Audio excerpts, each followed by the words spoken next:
Bem, você falou até um pouco sobre fosfato também, enfim, e a gente recebeu várias perguntas sobre fitase. A primeira delas foi em relação ao conceito de superdosagem de fitase nas dietas. Como que a gente pode aplicar esse conceito nesse momento?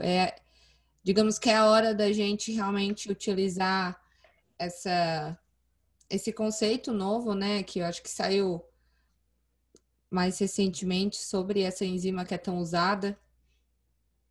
Bom, talvez para a gente, antes da gente falar de superdose, talvez a gente tenha que relembrar um pouquinho a importância que a fitase tem e por que a gente pensa tanto nela quando a gente fala em diminuição de custos, né? A fitase ela tem uma grande participação na nutrição de animais não ruminantes e praticamente todas as formulações das nossas rações hoje em dia já tem fitase. Os preços das fitases eles se tornaram mais competitivos também ao longo dos anos. E basicamente as fitases elas têm uma função de catalisar a liberação de fósforo, né? Quebrando a molécula de fitato e melhorando a absorção de fósforo e também de outros elementos que podem estar ligados, né, a essa molécula. Né? A gente vai falar de fitase, a gente precisa falar de ácido fítico, de fitato, importância do fósforo, enfim. Então, em uma formulação de ração para aves, né, o que representa o nosso maior custo é energia, né, depois a proteína e em terceiro lugar, né, proteína, os aminoácidos e em terceiro lugar o fósforo, né. Em dietas vegetais, a gente sabe que o ácido fítico ele é a forma em que o fósforo é armazenado nas plantas e a maior parte dele está indisponível, né, para o aproveitamento e absorção dos monogástricos. Por isso que a gente pensa tanto em como que a gente pode melhorar as nossas dietas vegetais, que é a nossa situação em que a gente muitas vezes utiliza mais as enzimas. Essa estrutura do fitato, né, que é um anel aromático lá com 6 carbonos, que a gente chama de inositol, mioinositol, ela tem 6 moléculas de fósforo que se ligam a ele, né?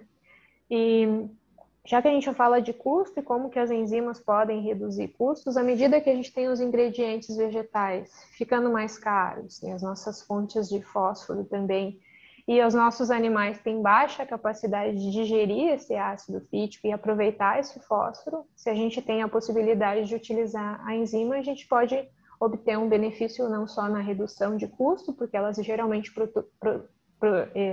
possuem, matrizes de cálcio e de fósforo, pelo menos, né?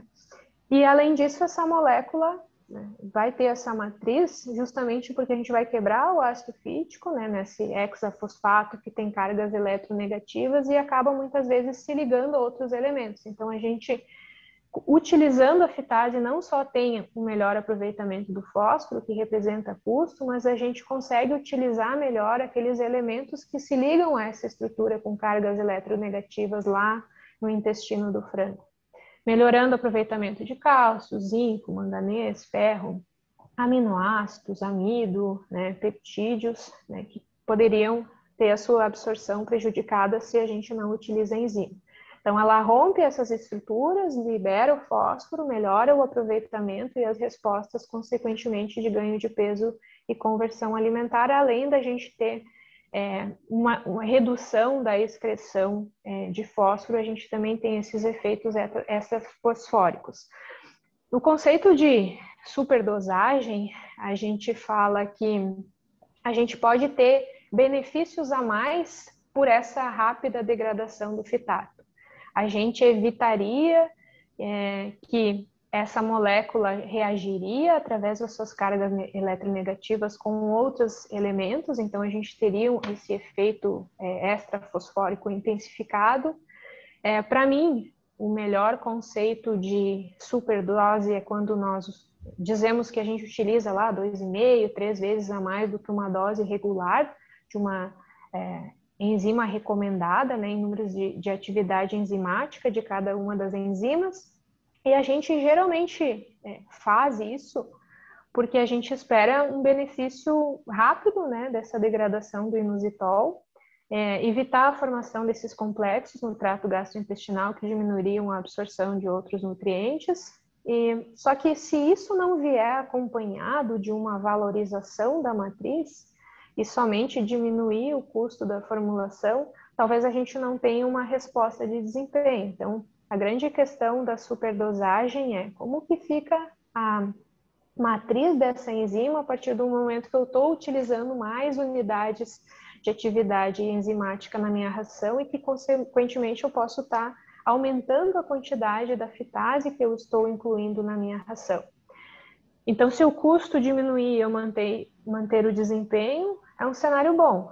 Se a matriz representa um custo que pode aumentar, mas que não tem uma resposta positiva para compensar essa maior utilização da fitase, talvez não valha a pena. Então, de novo, eu acho que a gente vive um momento de cautela, né, ao mesmo tempo que é um momento ideal para nós pensarmos em enzimas, mas a gente precisa avaliar as nossas respostas de acordo com a nossa realidade, com os nossos ingredientes, para a gente obter um melhor e maior retorno de investimento. Então, hoje nós temos também a superdose associada, por exemplo, aquilo que nós comentamos antes, associada a blends enzimáticos, buscando um benefício extra assim, que a gente poderia alcançar.